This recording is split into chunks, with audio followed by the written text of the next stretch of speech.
Hey everybody, I am Carolyn, the educator, and this is Back to Basics, Lunch and Learn.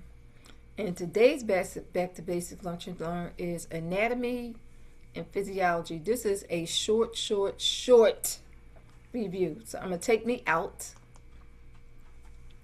and we're going to move on. So with this Back to Basics, when I say short review, there is a part one as it relates to massage therapy. Then there's a part two. So I'll explain the part two as I go along.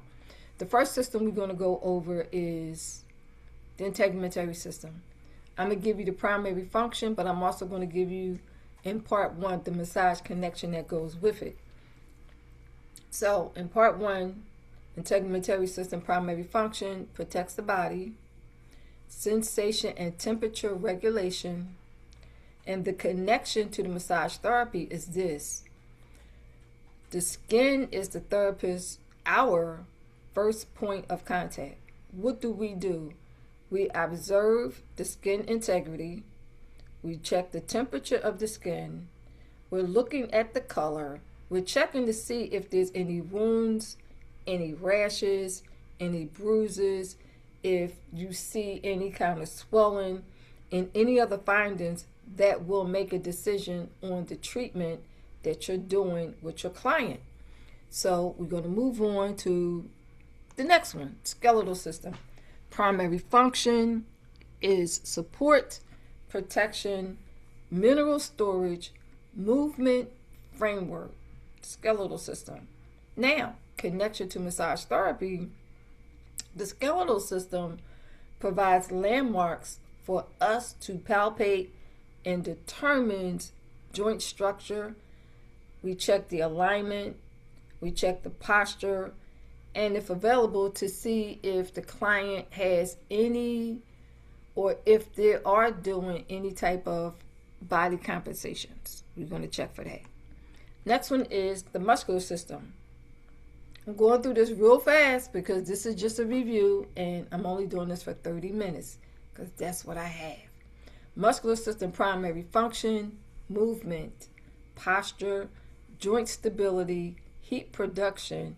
The massage connection is our major focus should be on assessing the tension, the tenderness, the tone, movement patterns, and muscular relationships for the muscular system. That's what we should be focused on.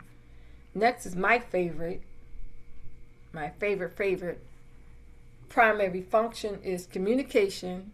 Nervous system primary function is communication, sensation, motor control, massage connection. The nervous system helps explain pain sensation, reflexes, muscle activation, relaxation, and the client's response to touch. We should be able to see that when it comes to the client's response to touch. Our next system is the endocrine system. Primary function, hormonal regulation of body processes, massage connection.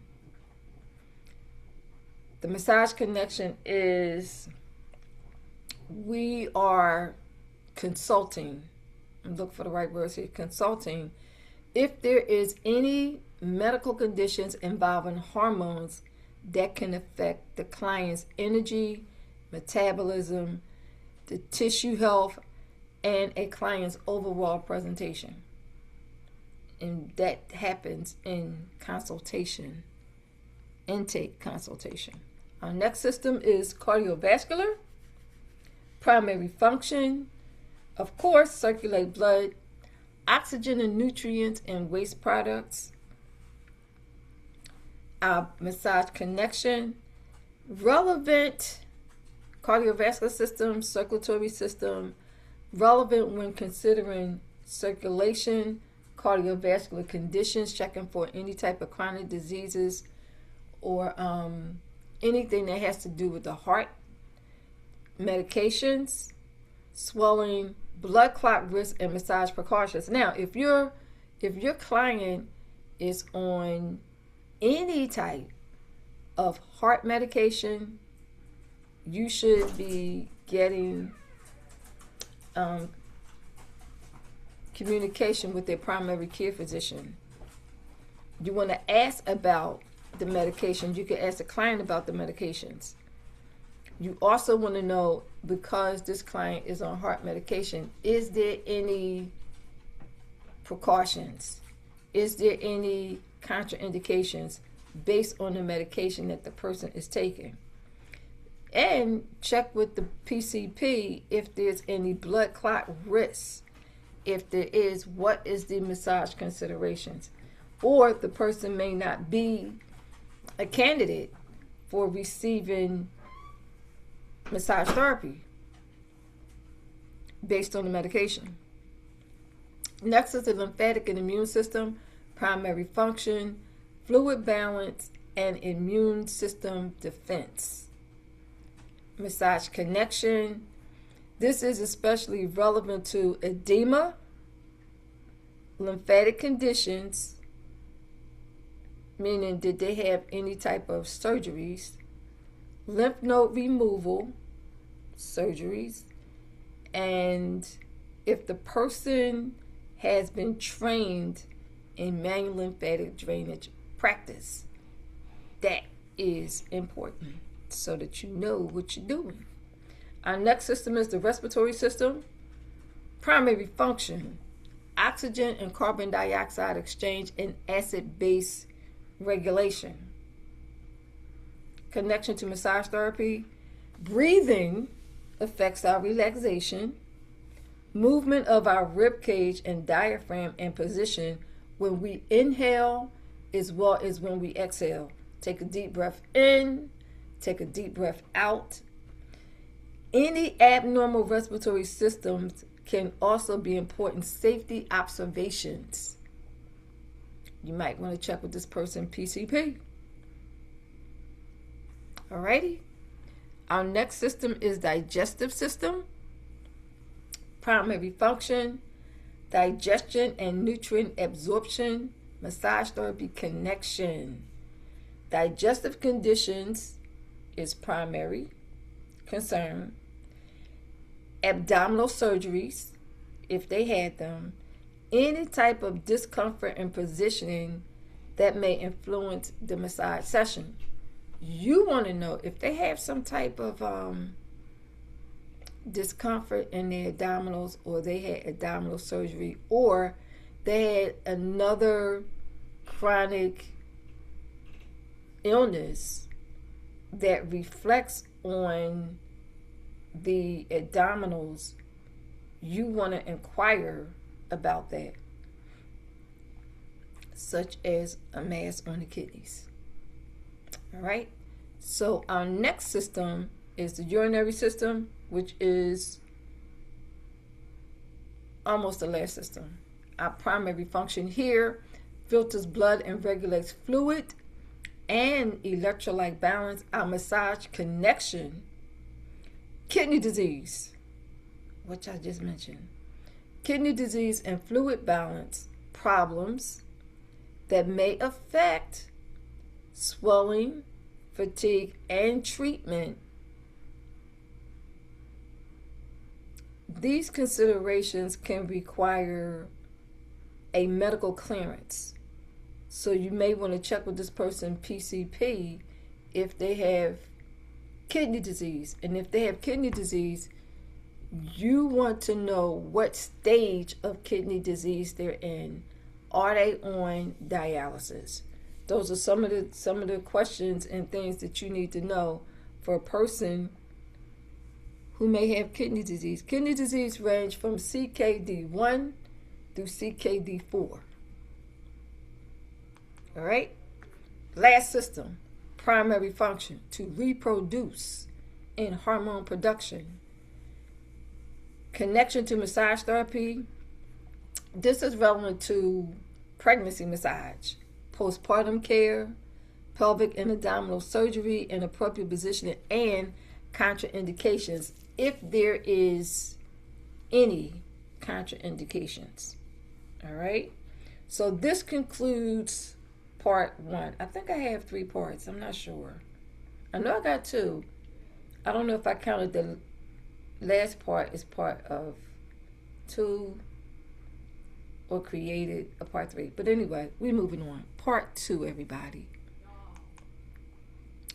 Part 2, as it relates to massage therapy. So what I did here was, out of the 12 systems, I combined systems together, certain systems together, and I'm giving you some information on how you should think about these systems. And some of them will have massage connection. I will let you know when I get to that. So the first one, muscular system, skeletal system, and nervous system. You want to think movement here. The skeleton provides the framework, muscles create force, and the nervous system controls and coordinates movement. For us, massage therapy, the therapists, these relationships help us understand posture, gait, muscle tension, joint movement, compensation patterns, and range of motion. Now, when it comes to posture, you should see that. Watching their gait, you should be able to see that. Compensation patterns, I mentioned earlier, you should be able to see that. Next is cardiovascular system and respiratory system. Here, I want you to think oxygen and circulation. The respiratory system brings oxygen into the body and removes CO2. The cardiovascular system transports respiratory gases between the lungs and tissues. The massage connection is this. A client's cardiovascular and respiratory status can affect the positioning. What position do you have them in? Supine or prone or sideline? The status and the tolerance and safety of it. Do they have shortness of breath? Do they have chest pain? Do they have any type of unexplained dizziness or any other concerning symptoms other than tight muscles? So cardiovascular system, you want to think oxygen and circulation. The next systems I combined together was the cardiovascular system and the lymphatic system. Here you want to think fluid movement. Why? The cardiovascular system circulates blood, and the lymphatic system collects excess, and this is supposed to be interstitial, you all, everybody. I got it spelled wrong. I'm sorry. Let me go back. Excess interstitial fluid and returns it to the bloodstream. The massage connection here is, this becomes, to me, important when learning about edema, lymphedema, post-operative swelling, and main lymphatic drainage. This is where a massage therapist or a lymphedema therapist will come into play. So, one of the important reminders I want to mention is this. Not all swelling should be massaged. So you have unexplained swelling, particularly if it's sudden, if it's painful, if it's warm, if it's red, or it's one-sided swelling. All of those things require some type of medical evaluation rather than you trying to attempt to move the fluid. So I want y'all to think about that. Just take a moment to think about it. My next group is muscular system, fascia, and nervous system. Here, I want you to think tension, sensation, and I also want you to think movement. These tissues and the nervous system contribute to movement, force transmission, proprioception, and the client's experience of pain or restriction. And I put on here, this is why pain should not automatically be interpreted as simply a knot that needs deeper pressure. No, it doesn't need deeper pressure. You just have to ask the client about their pain tolerance and what it is that they are feeling. Okay? My next group is skeletal, muscular, and nervous system. Here, I want you to think about posture and body mechanics. These systems, got another misspelled word here. Let me go back. These systems interact on standing, walking, sitting, lifting, and working. However, the relationship applies to the client and it also applies to us. So, this helps us to evaluate while also protecting us. So what I mean, we have hands, wrists, elbows, shoulders, spine, hip, knees, and feet. Body mechanics, posture, body mechanics. Got to maintain body mechanics. Nervous system and endocrine system. Here I want you to think regulation. Why do I want you to think regulation? Because these are two major communication regulatory systems. These two systems is reminders that relaxation and stress responses involve much more than the just muscles alone.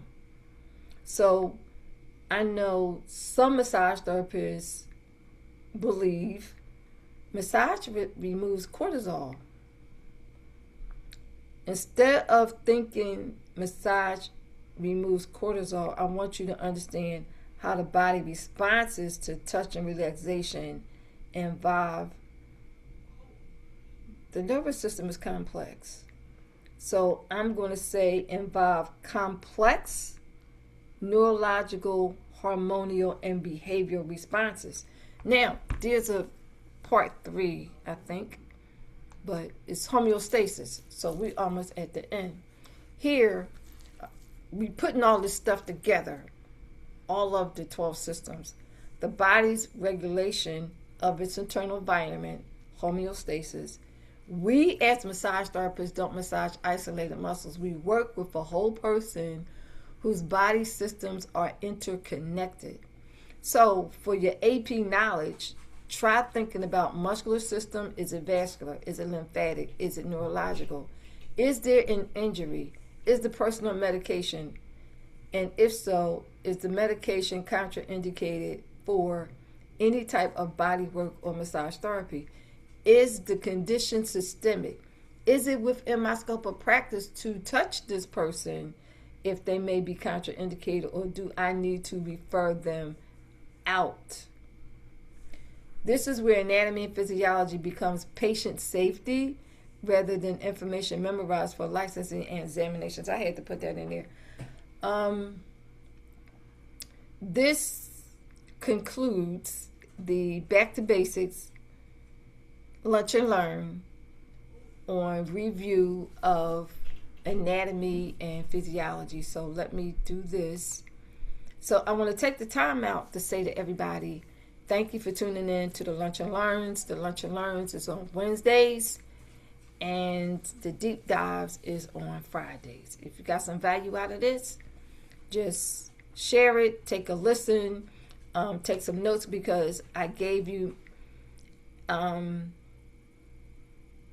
functions of the systems, and I also gave you massage therapy connections so that you can understand how they all interconnect and relate.